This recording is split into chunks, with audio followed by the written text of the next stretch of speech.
સમાચારમાં આગળ વાત કરીશું। વેરાવળમાં સટ્ટા બજાર વિસ્તારમાં કાર્યવાહી હાથ ધરાઈ। ફાયર સેફટીના અભાવે દુકાનોને વર્કશોપ સીલ કરાયા છે।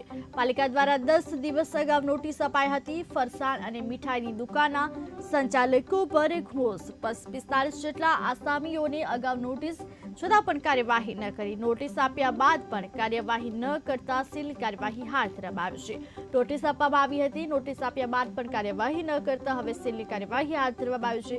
45 જેટલા આસામીઓને અગાઉ પણ નોટિસ ફટકારવામાં આવી હતી। મીઠાઈની દુકાનના સંચાલકો પર રોષ। જોકે હાલ 10 દિવસ અગાઉ નોટિસ આપવામાં આવી હતી ત્યારે વર્કશોપ સીલ કરાયા છે।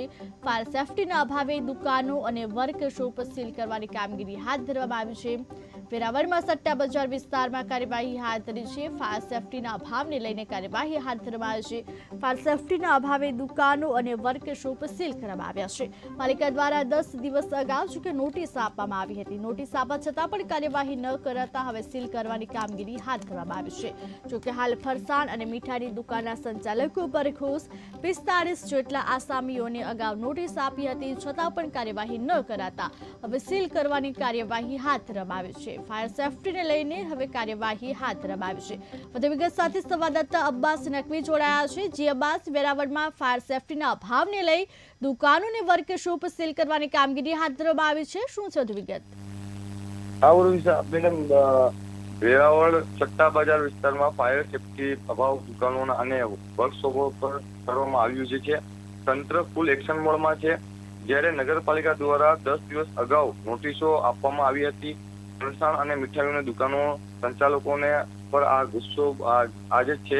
45 જેટલી દુકાનોને 10 દિવસ પહેલા નોટિસો આપવામાં આવી હતી, જેમાંથી જે દુકાનોએ કામ ચાલુ કરી દીધું ફાયર સેફટીનું એને કંઈ વાંધો નથી, પણ જે દુકાનોએ કામ નથી ચાલુ કર્યું છે એની ઉપર આ સીલ કરવાની હાથ ધરાવી છે। ને જે શ્રી આપના ગીર સોમનાથના કલેક્ટર શ્રીના આદેશ મુજબ આખા ગીર સોમનાથની ઉપર તંત્રનો ફૂલ નજર છે। જ્યાં 100-200 જણા ભેગા થાય છે એમને બધાને નોટિસો આપવામાં આવી છે। જે સરકારી હોય, અસરકારી હોય અથવા ખાનગી કોઈ પણ હોય એમની ઉપર તંત્રની ફૂલ નજર છે અત્યારે।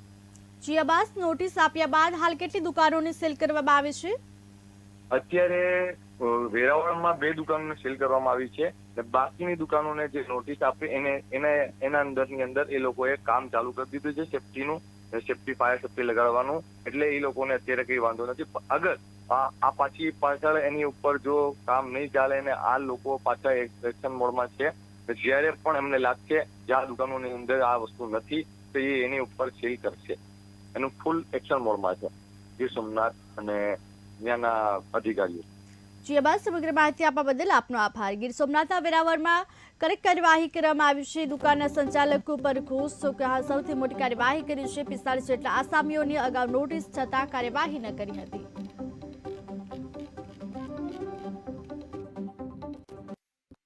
પાટણ સંયુક્ત નગરપાલિકા 45 ઇમારતોને અમે નોટિસ આપી છે, જ્યાં તો તમે તમારે ઇમારતને લાગુ પડતા નિયમો અનુસાર ફાયર સેફટીની જોગવાઈ કરી લો, સાધનો વસાવી લો, અન્યથા આ બિલ્ડિંગનો, આ ઇમારતનો હેતુ જે પ્રમાણે છે એ બંધ કરવામાં આવશે।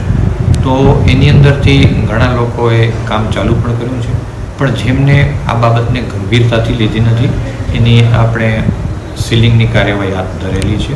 જરૂરિયાત હોવા છતાં ફાયર સિસ્ટમ વગેરે ઇન્સ્ટોલ નથી કરી એવી 45 મિલકતોને આપણે નોટિસ આપી છે। 2 મિલકતો જે તે સમયે તાત્કાલિક સીલ કરવામાં આવેલી, કારણ કે ગેમ ઝોન માટે તો કોઈ સ્પેસિફાઈડ નિયમો નહીં, એટલે ગેમ ઝોન તરત 2 સીલ કરી નાખેલા આપણે। અને જે લોકોને નોટિસો આપી એમને વ્યવસ્થિત નિયમ અનુસાર કાર્યવાહી કરી નથી, એની સીલિંગની પ્રક્રિયા આજની તારીખમાં પણ આપણે ચાલુ છે।